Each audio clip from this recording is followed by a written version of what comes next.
Lula oferece o Brasil e as nossas forças armadas como um abrigo para um narcoditador traficante, líder de um grupo terrorista condenado nos Estados Unidos. O Maduro está vindo pro Brasil. Maduro, narcoditador, condenado, fugitivo dos Estados Unidos, está vindo pro Brasil neste momento. Vamos lá. Estive lá, é só cruzar a pé muito facilmente para Roraima, para o Brasil, né? Bolsonaro apresenta um novo recurso contra a condenação dele no STF. Como assim, Deltan? Mas o processo não acabou? Fica aqui comigo nesse nosso encontro com justiça que eu vou te explicar tudo sobre isso em 3 pontos. Primeiro, que recurso é esse que Bolsonaro apresentou, hein? Olá, fala pessoal, sejam bem-vindos. Se você gosta e apoia o nosso conteúdo, deixa o seu like e inscreva-se no canal.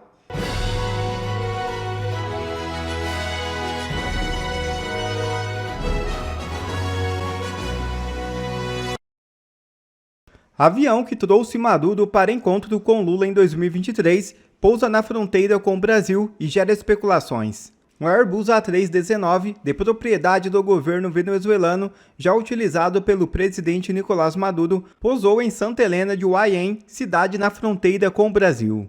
O pouso ocorreu nesta sexta-feira, conforme indicam registros de plataformas de monitoramento de tráfego aéreo. A aeronave, identificada pela matrícula YV-2984, ficou no local por 40 minutos antes de retornar a Caracas.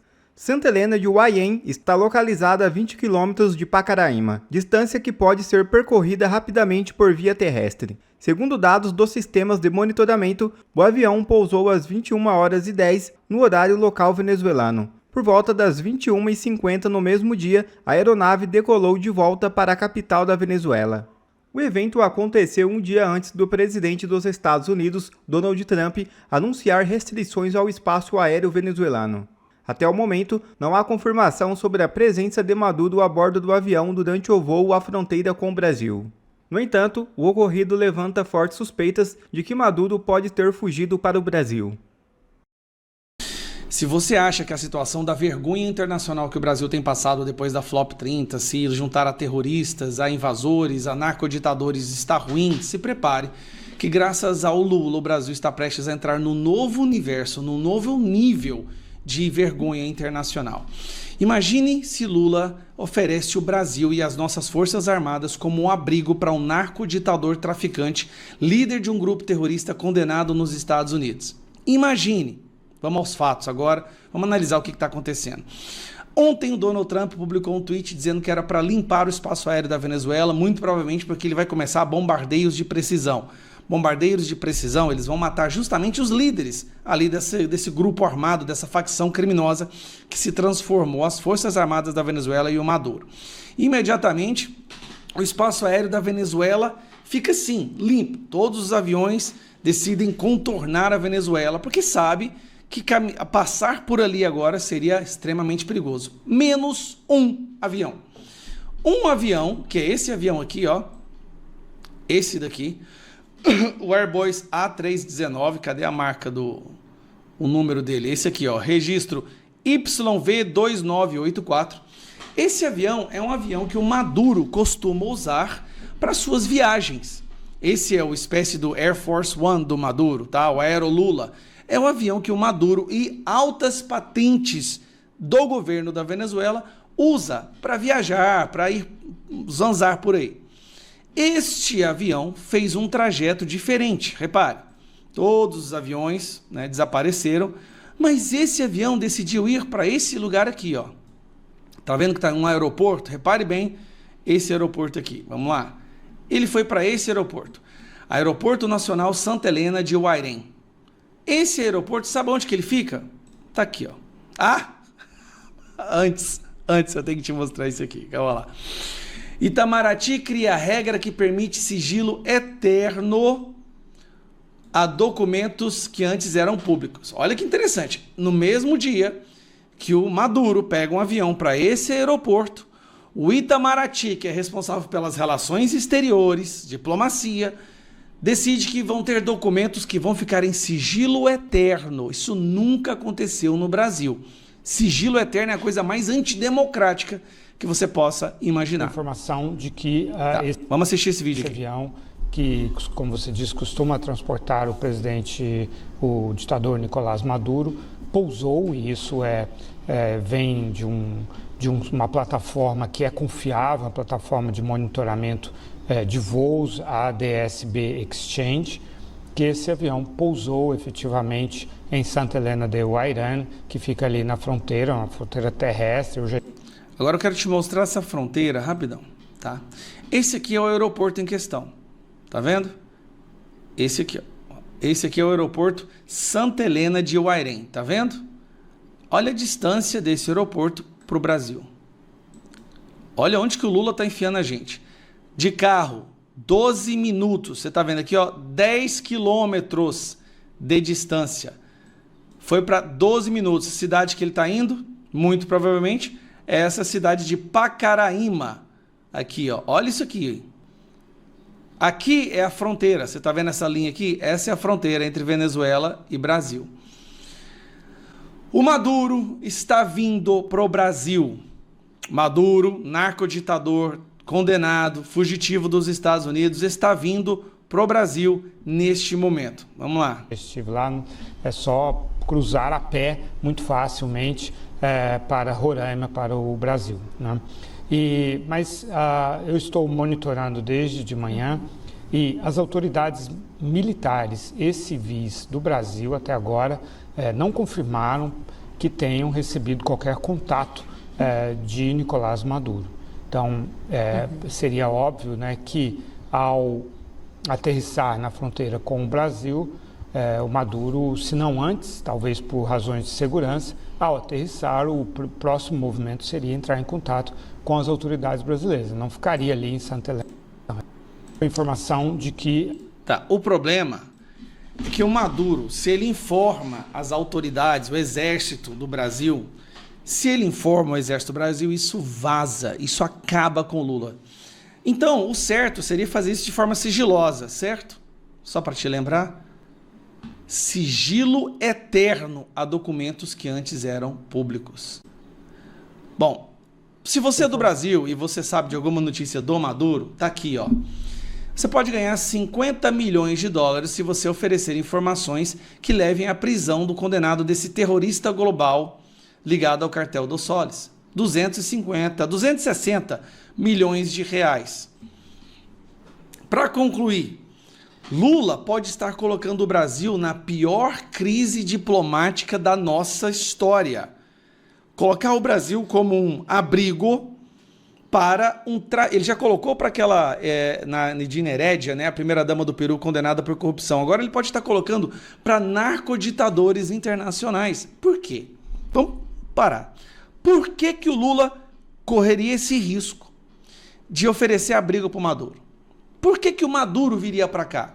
Bom, pode estar querendo apenas usar o Brasil como um processo de transição para pegar um voo daqui para a Rússia, para a Turquia, para a China, para um desses países que poderiam acolhê-lo. Eu acredito muito assim, Rússia e China seriam os principais pontos.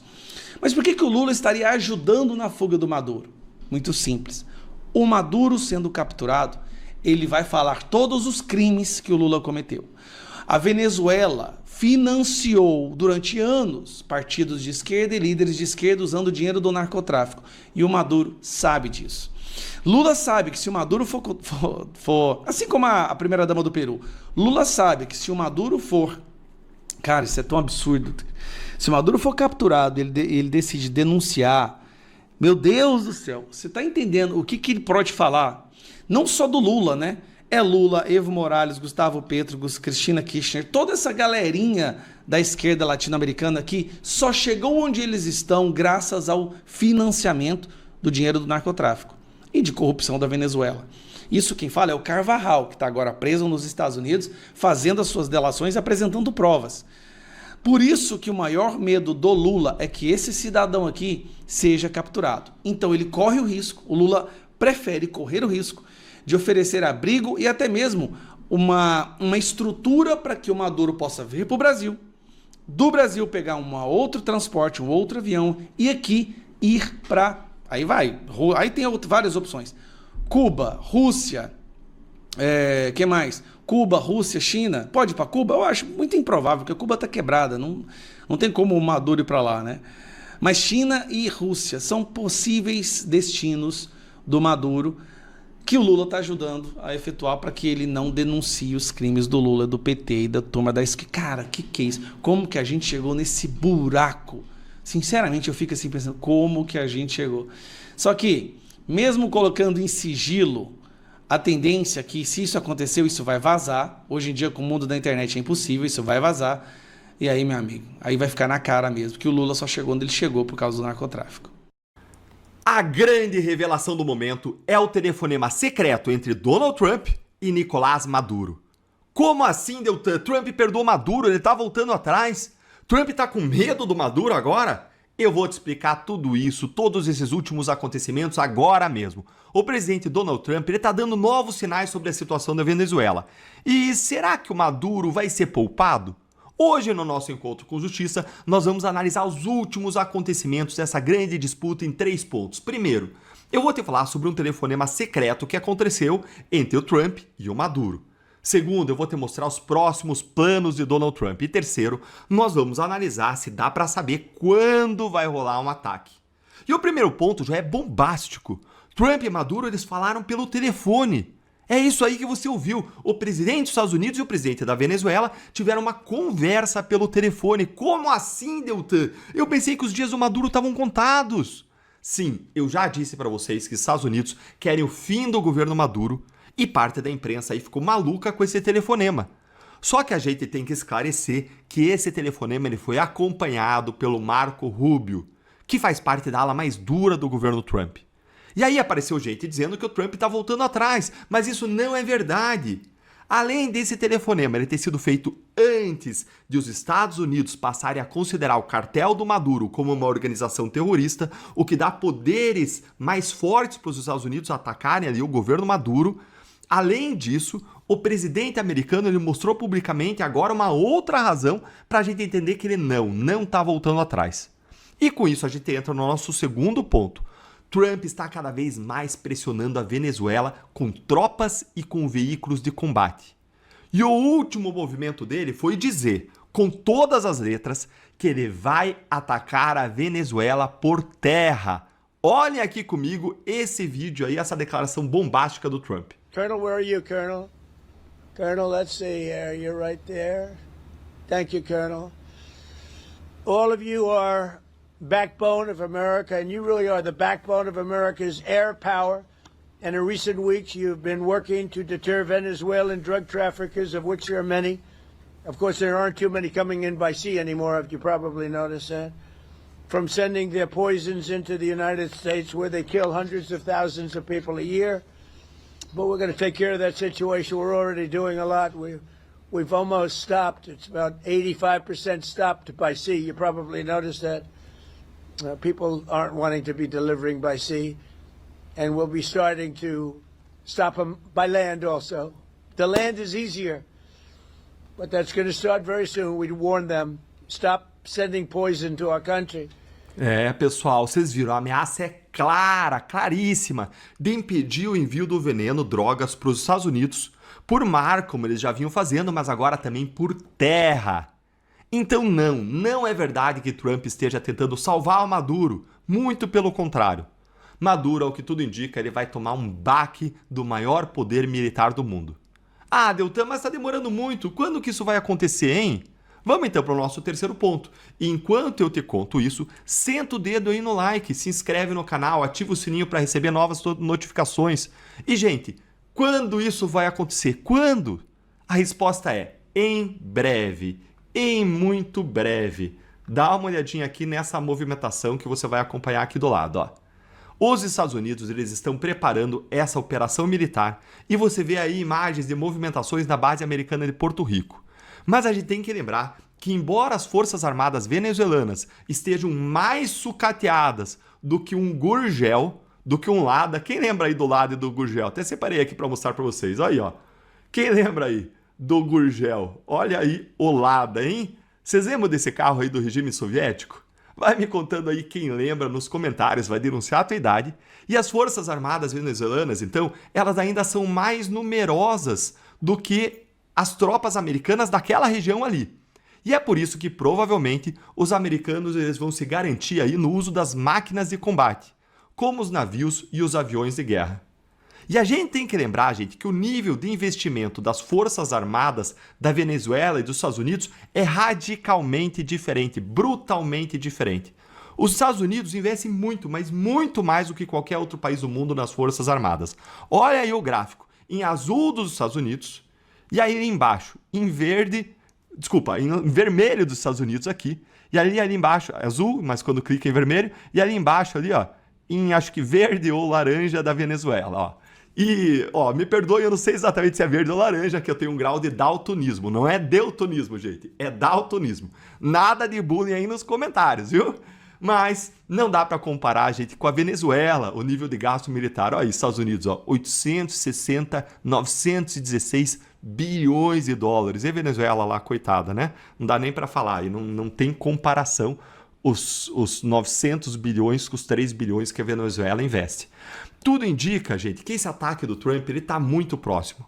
Inclusive, o Trump ele simplesmente disse publicamente que o espaço aéreo da Venezuela é para ser considerado fechado, o que significa um ataque iminente. Aí, ó, vou mostrar para você, ó.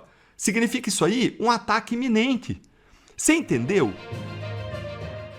Bolsonaro apresenta um novo recurso ao STF. O ex-presidente Bolsonaro finalmente apresentou os chamados embargos infringentes contra a condenação dele no STF. Como assim, Deltan? Mas o processo não acabou? Fica aqui comigo nesse nosso encontro com justiça que eu vou te explicar tudo sobre isso em 3 pontos. Primeiro, que recurso é esse que Bolsonaro apresentou, hein? Segundo, como que o presidente tenta anular a sentença? E terceiro, se ele tem chances de mudar o cenário no STF. Bem, gente, o ex-presidente Bolsonaro finalmente apresentou os embargos infringentes. Esse recurso é apresentado quando existe uma divergência no STF em um julgamento sobre a condenação de um réu. O que acontece é que o STF entende que é preciso de, no mínimo, 2 votos divergentes dentro de uma turma para que seja possível apresentar esse recurso de embargos infringentes. Só que o Bolsonaro só teve 1 voto divergente na primeira turma em que ele foi julgado. Vocês lembram disso? Foi o voto do Fux. Ah, Deltan, mas então é isso, acabou? Calma, fica comigo até o final desse vídeo que você vai entender. Vamos entrar então no segundo ponto. O que o Bolsonaro falou nesse recurso, hein? E ó, vai deixando aí o seu like e vamos para esse ponto. O que foi que ele falou? O ex-presidente, ele disse que a condenação ela foi errada. E que o voto do ministro Fux é que deveria prevalecer, justamente porque ele aponta ali uma série de violações, tanto ao Código Penal como ao Código de Processo Penal que aconteceram durante o julgamento. Os advogados eles renovaram os argumentos que eles já tinham apresentado antes, como o de cerceamento de defesa, o de falta de acesso às provas da investigação, o de incompetência do STF e o de incompetência da primeira turma que julgou esse caso. Caso o recurso seja admitido, ou seja, caso os ministros digam que cabia sim esse recurso, mesmo só existindo uma divergência, e caso ainda esse julgamento então aconteça desse recurso no mérito do recurso, e se os ministros vierem a dar no mérito razão para Bolsonaro, o que acontece é que a condenação vai ser anulada. Então veja que 2 coisas têm que acontecer. Primeiro, tem que ser admitido o recurso. E tem essa discussão sobre a existência de apenas uma divergência que aconteceu no julgamento da primeira turma. Se for admitido o recurso, aí o Supremo vai analisar o mérito e se for apreciado o mérito e derem razão para o Bolsonaro, tudo cai por terra, tudo é anulado. Mas existe chance real disso acontecer, Deltan?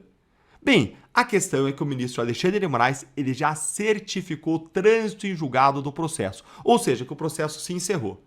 Então, em tese, não caberia mais um novo recurso. A questão é que esse movimento ele foi claramente contra a legislação, porque ainda estava correndo o prazo para a defesa apresentar esses embargos infringentes. Mas aí você pode falar, mas Deltan, você mesmo disse que precisa de 2 votos para poder apresentar esse recurso. Sim, mas isso é uma construção da jurisprudência do Supremo. Isso não está na lei em lugar nenhum. No texto do regimento interno do STF, da Suprema Corte, não existe essa limitação. O regimento exige apenas que exista uma divergência entre os juízes sobre a condenação. Uma seria suficiente.